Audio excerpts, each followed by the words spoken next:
Hello, Bucks fans. Welcome back to the channel. In today's video, I want to go over Daniel Jeremiah's mock draft 2.0 and just give you my thoughts and reaction. In this one, it was very interesting for the Buccaneers as they got a big time player at number 19. And I know there's just been a lot of discussion about free agency and the draft coming up. And, mock drafts are usually the talk amongst fans as we get closer. And we have the scouting combine coming up next week. So there's a lot of intrigue, there's a lot of interest there. And I thought I would do something different for the channel and just give you my thoughts of this mock draft by Daniel Jeremiah. And it also brings up a good point of the first round and how it's important not to overlook talented players, whether it's for a need or if it's a talented player that fits a need, but also making sure you don't pass up like blue chip type of players, especially at premium positions, whether that's quarterback, receiver, offensive line, offensive tackle, edge rusher, cornerback. Those are your premium positions. And if one of those types of players falls to you at your pick and they are so much better than the next group of available players, I think you have to pull the trigger. And Daniel Jeremiah really does a good job here of just the overall mock draft. I really like what he had. And we'll go through the picks here. I'm not going to talk about every single pick. Mainly going to focus on the Bucks pick, but the process, overall process, I agree with it. Abdul Carter, again, I think he's one of the top players in this class. He should go number one, or at least be considered there. You have quarterback, you have Travis Hunter, Will Campbell. So a lot of good players here going off the board early. No surprises so far. I mean, Tyler Warren, maybe a little bit of surprise, but he's a really good player in the top 10. Jalen Walker, he's going to be talked about a bunch over this next week coming up. Mike Green, same thing. Then you have offensive lineman. You got the best corner here in Will Johnson going off at 11. Walter Nolan is another riser up draft boards and has been looking really good. Um, as people find out more about him during their tape studies, but he's another one to watch out for next week. Then you have more offensive linemen going off the board. Michael Williams, Kenneth Grant, who we talked about on the channel, really good defensive lineman. So you can see the strength of the front seven players and another corner, Jade Barron, really good nickel player. Gay Zabel, that's a surprise. But one name you haven't seen being mentioned, and usually this guy is off the board, and most likely he's going to be a top 10 pick, but it's this guy right here, Tetero McMillan, um, going to the Buccaneers at 19. And if this really happened, I mean, I don't think as fans you couldn't be upset with this because when you think it out, and he makes good points here, McMillan could go earlier in round one, but Tampa Bay would be a perfect landing spot, he says.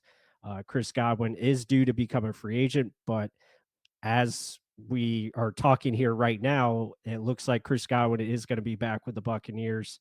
They extended his uh, void dead cap, back to March 12th, which is the start of the league year, gives them more time to negotiate a deal and avoid that $18 million dead cap hit. So it looks like he's going to be back. And then also he points out that Mike Evans can't play forever, which is true. Again, Mike has hinted at the possibility of retiring in a few years.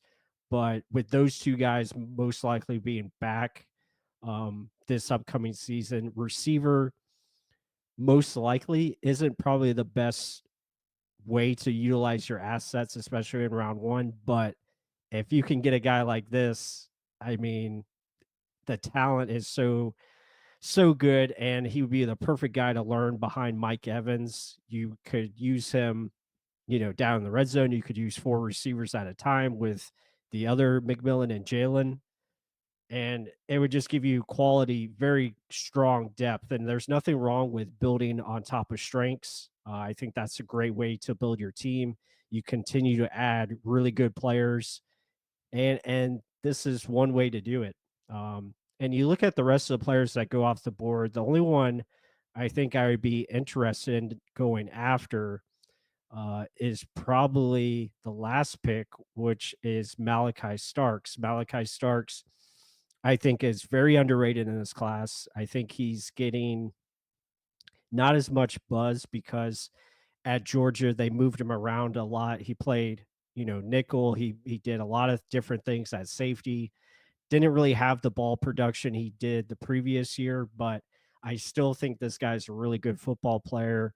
And if was selected by the Bucs, I think he would help their secondary out quite a bit. But it's just it brings up really fascinating, thought process with the McMillan pick because it just shows you like you don't want to chase need, especially in round one. You want to try to take the best player available and really build upon, if it's a position that you need and it ends up being the best player, yeah, that definitely helps. And a lot of teams do that anyway. I think Jason Light has shown that in the past where he tries to find the best player that is available and it also fits the need. So I think that's important. You look at Graham Barton last year, I think that was one of the Bucks' biggest needs to upgrade over Robert Hainsey, and they got Graham Barton. The previous year, they needed pass rush in whatever type of way they could get it, and they got Kalijah Cansey, who was probably one of the better interior defensive linemen, and they got him at pick 19. So just something to think about. But I mean, and here's some of the other reactions from fans. Trevor Sikkema put up a good one here. If Tet and Mike joined forces, it would be like Michael Jordan and LeBron James.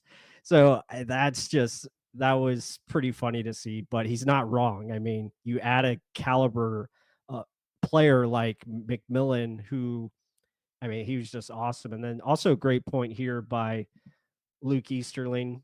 He says the Bucs will re-sign Godwin long before the draft, but that wouldn't stop them from taking McMillan if he somehow falls to 19. The perfect understudy and eventual successor to Evans. Never reach for need and pass up elite talent elsewhere, especially in the first round. And yeah, I couldn't agree more with that. I think it's important to have that process. And when you look at McMillan, I mean, 6'5", 212 pounds. The dude is a kind of do it all type of receiver, really good possession receiver, can make plays on contested throws or really good at contested catches, I should say.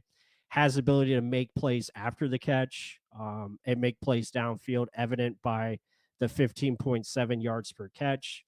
And he's just been really awesome. I mean, just so many yards over the last two seasons and touchdowns putting up. So it's been a terrific player. And when you watch him here and just a little highlight clip that I put together, you can see how he's a very smart player, understands how to use his hands very well, knows how to create for himself and create separation, also making guys miss, get yards after the catch.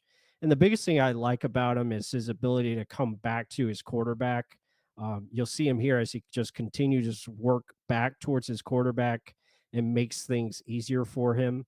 So, yeah, I mean, the dude is a very good player, probably one of the better players in this class. He's one of the blue chip guys, and I fully expect him to be a top 10 pick. I thought this was just something fun to react to and get some ideas out there and why, Daniel Jeremiah went this way. And you look at the other picks, I mean, again, he leaned more on interior, frontline players like defensive line, offensive line. As you can see here, a lot of picks go to the lines first, and then you have some corners. Um, and really no receivers. So the first receiver was McMillan at 19, I believe. We don't even get the other top receiver, Luther Burden. I don't think he was picked in the first round here. Let's see. Yeah, he took some running backs instead of. Oh, okay. He's got Ubuka from Ohio State. He was the second receiver. So Yeah, kind of surprising, and also Matthew Golden. So surprising, no Luther Burden in this mock, but just a fun exercise to go over the potential pick here for the Buccaneers. And yeah, that would be pretty crazy if it was McMillan at 19. But just I think the main takeaway is just like Luke Easterling said, like you have to make sure you get the best possible player in round one, regardless of need. You don't want to chase for need. You want to take what comes to you and make sure you take advantage of that first round pick, and add the most talent that you can possibly get. I think that's important to note. But let us know what you guys think. What do you think of this mock draft and mock draft reaction? Daniel Jeremiah's 2.0. Let us know what you think. Let us know what you think of the process, and how would you feel if the Buccaneers took a player like Tetero McMillan in the first round. Let us know. And with that said, until the next one.